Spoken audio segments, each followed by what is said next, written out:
You were able to complete that exercise. You've completed the workshop. Congratulations. I know there was a lot to get through in 3 hours. I'm sure not everybody was able to get through everything, and that's perfectly fine. But you've really managed to get through a lot, right? You've learned a bit about the RISC-V instruction set architecture, just very basics. You've learned about digital logic design. You've learned CPU microarchitecture. You've learned about transaction level design methodology in TL-Verilog and how you model pipelines in a way that's very easy to manipulate the timing and safe, more importantly. You've gotten to use the MakerChip platform, learned how to do digital design online. And I can tell you from my experience in the industry that these tools really do reshape the accessibility of hardware design. So it's really exciting to be a part of digital logic design now. Just a few thoughts for other things you might want to look into in case I've successfully managed to inspire you today. You can find more information at redwoodeda.com. There's a lot of training information. I do a lot of training with the open source FPGA Foundation, VLSI System Design. We've got a course coming up where you can actually use MakerChip as a virtual FPGA platform to design FPGA logic virtually. So keep an eye out for that. And lots of other blog posts and presentations, etc.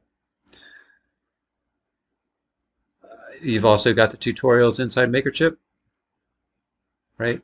So all these tutorials you can walk through to learn some of the concepts that we didn't really spend much time with today.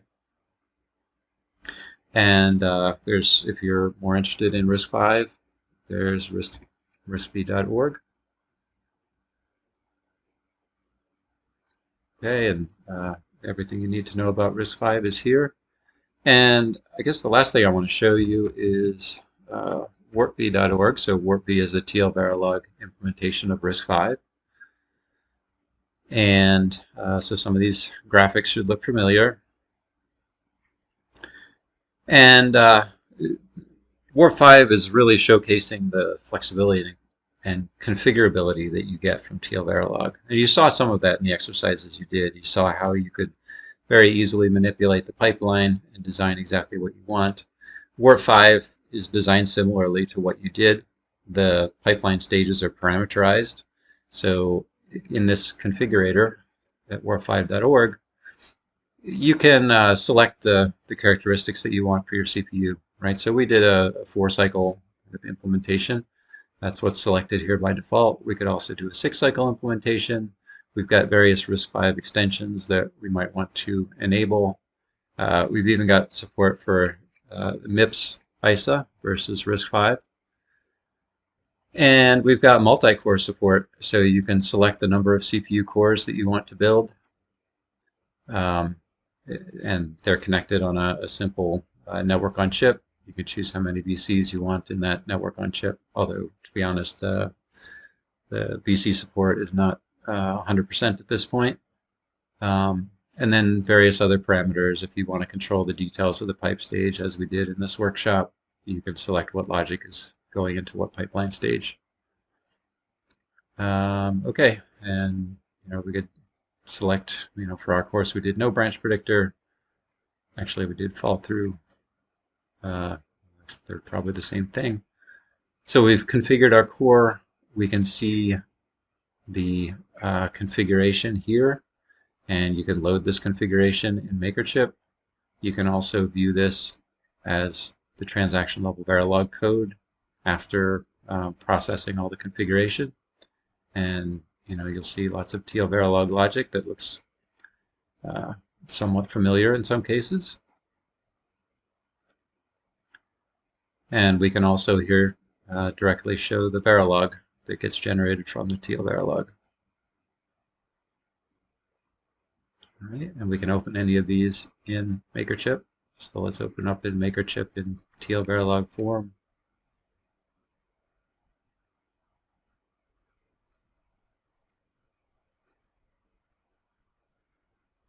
All right, so here this build will probably take a little while because we've selected a multi-core implementation. And here's our tail-barrel logic for that configuration. And soon we should have our compiled model. And I do want to, I guess, show the visualization for this model. Should be interesting to look at. Compile's taking a while.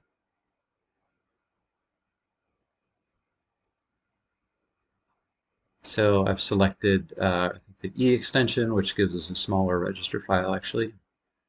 And we have 2 CPU cores.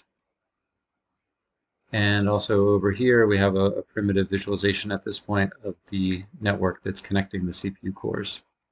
And I think maybe we're not doing any network traffic. Let me see what we're doing here. Yeah, I don't think this program is set up to actually send packets around the network.